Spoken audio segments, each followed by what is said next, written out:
Zonder dit toneelstuk komt geen man te pas.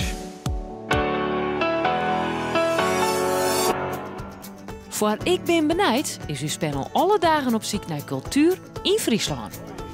Het lijkt wel heel nu weer allemaal met 4 deuren. Dat zou wel allemaal meesten heen en weer draven straks. Maar we wennen. De warm naast op slot. Ik ben ook super te hyperventileren. Waar gaan we nou? Nou ja, het gaat dus voor een feestenis, een vrouwelijk feestenis. Wat doe je hier gewoonlijk? Zo'n hoor, omgrendeling van een appartement. Om 12 uur gaan we lunch. Van 1 tot 4 gaan we weg onder het werk en van 4 tot 6 gaan we vrije hier. Het gaat door de spanningen die eraan komen. Schijt ons zulke figuren als dat. Stel me net van dat soort stomme vragen, hè? Maar het gaat ook vooral over de memmenziel. Want we hebben al hier iets met een mem. Hè? We hebben een mem of wij zijn een mem. Het is net alleen maar hut en hut en hut, maar er zit een hele laag onder. Dat was mijn werkje.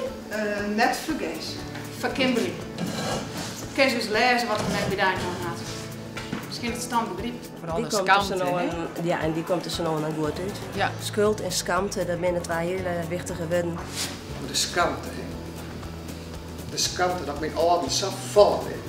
Het is heftig, denk ik. Ik zeg meestal met rennen in de eigen krijgt ik weer in het publiek. Mevrouw de journalisten die ten wij kom ik in mijn stik. Wat woestel, hè? Wat woestel. Straks is het meeste. Dan jij ik altijd zien staan. Elke nacht weer. En die rollen die ben je ook wat op het lief geschreven dat je met een beetje uitzoeken van... Absoluut geen typecasting. Nee. Ik ben eigenlijk de leefste van de stijl. Nou, dat moest je wel zelf zeggen.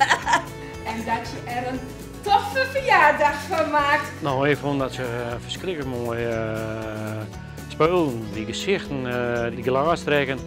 Ja, dat vond ik prachtig. Dat is gewoon professioneel.